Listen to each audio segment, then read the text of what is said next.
Hello there, Facebook friends. I'm just going to take a few moments to share some tips that I've shared in both my private coaching and some group coaching mastermind that I lead. But always, I first invite you to come on in, breathe, and pause. Use this time to get centered, to pause, to breathe, to connect. So I'm going to make it kind of quick because I led my mastermind. We had a really fabulous day where the virtual retreat you leaders in today's mastermind each shared a gift. So they were in the leadership position, and it was really quite powerful and quite beautiful. So before I head over to enjoy dinner with family, I just wanted to share this tip while I remember and while everything was already set up. So take a breath.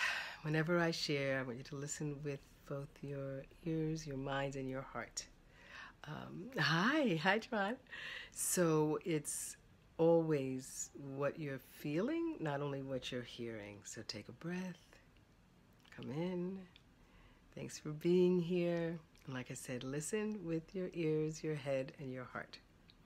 So at many times during the year, we do thank you. And K.McMillan, you're a yinpreneur, and I say retreat muse and spiritual geek. I really love helping people who, especially those in my generation who didn't grow up with cell phones, get comfortable with bringing their business online. And all that it comes from, whether it's the tech, your mindset. But one of the things we do in our journey to center, the first journey is the journey to your center. So that's what we have been playing with. In the Facebook group, this month's goal and this focus, as I say, going deep with it, is life balance. So you may have seen me posting about that a bit. And if you have any comments or questions, please share it below, or you can even join us in the group.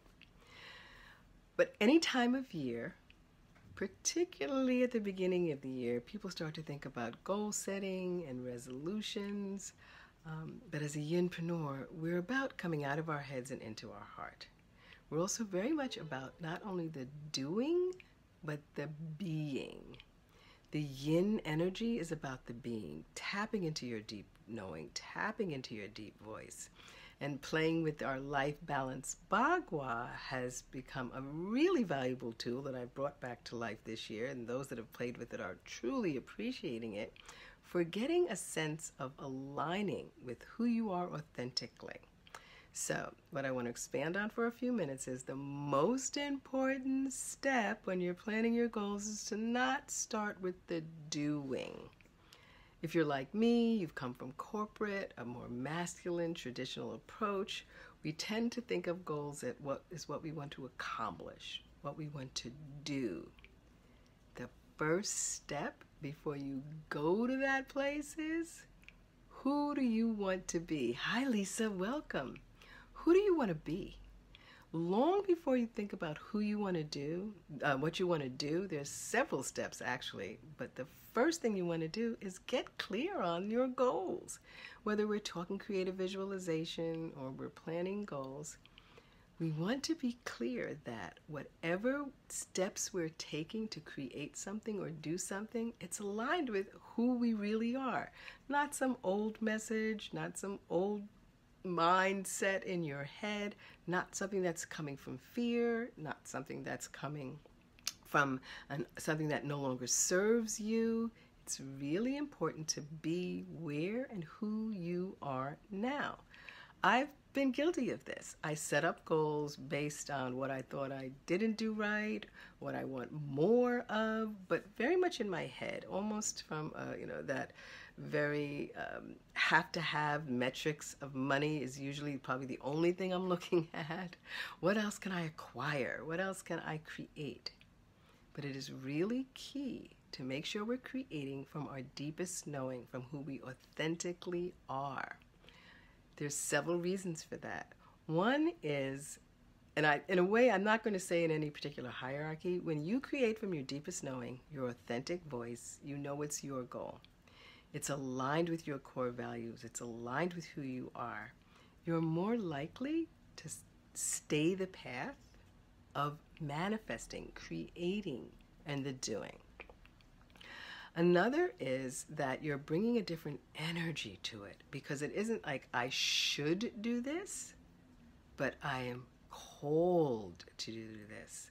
And give me a thumbs up or a heart if you understand the difference between feeling like you have to or should do something or being pushed towards it, rather than being attracted to it, being called to.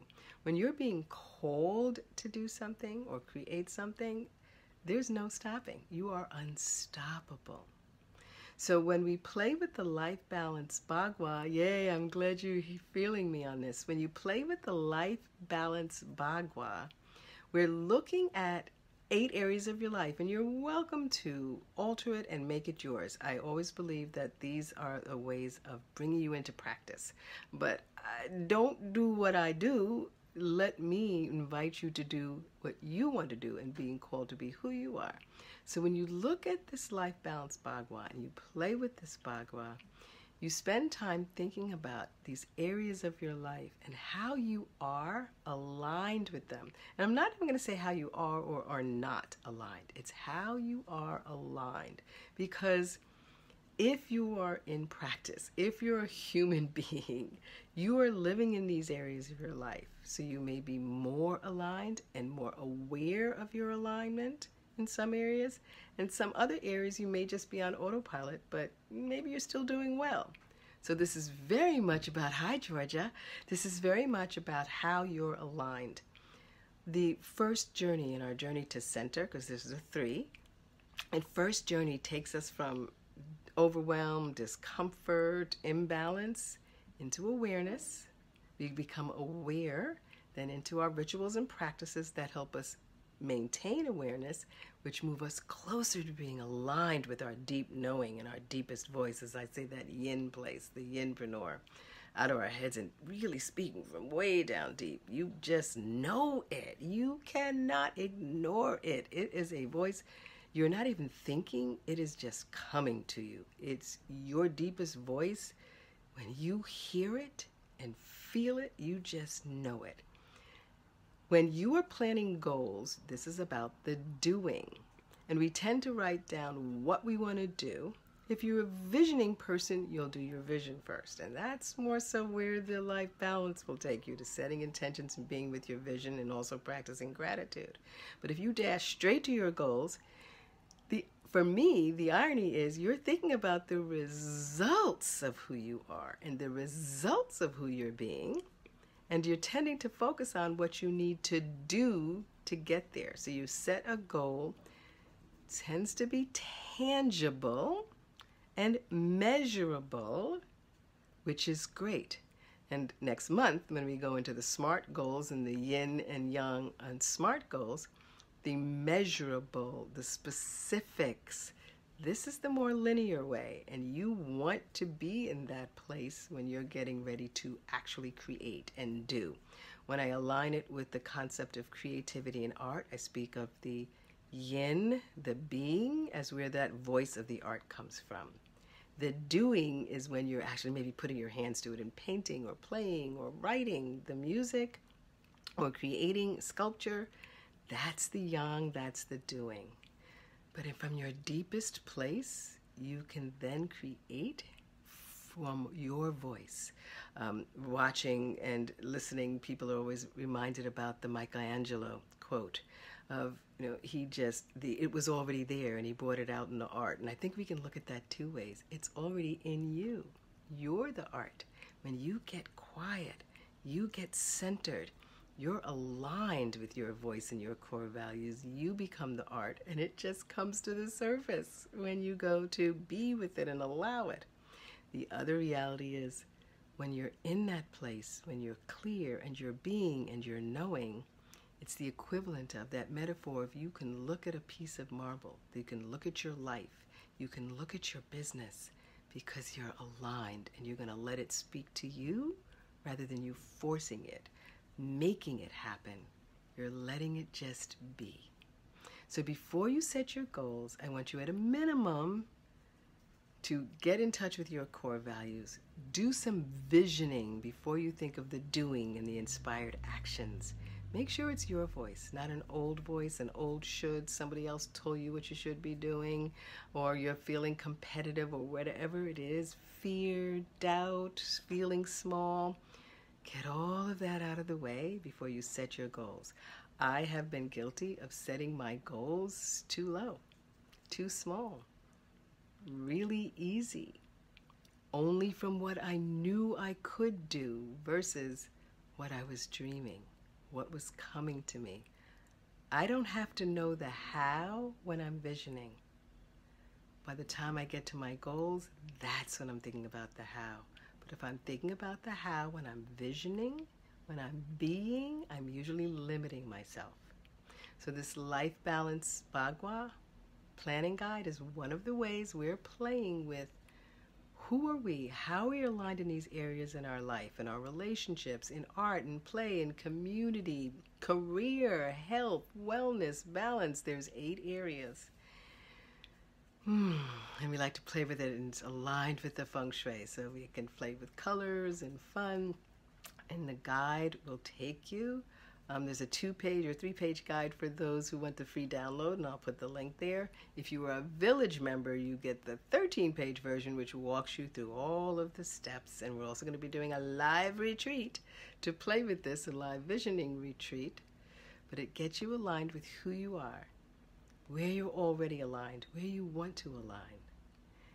If you're taking the full journey, you may want to go from there to then checking in with your core values. But I want you, caution you, don't set your goals until you're clear that they are yours from your voice.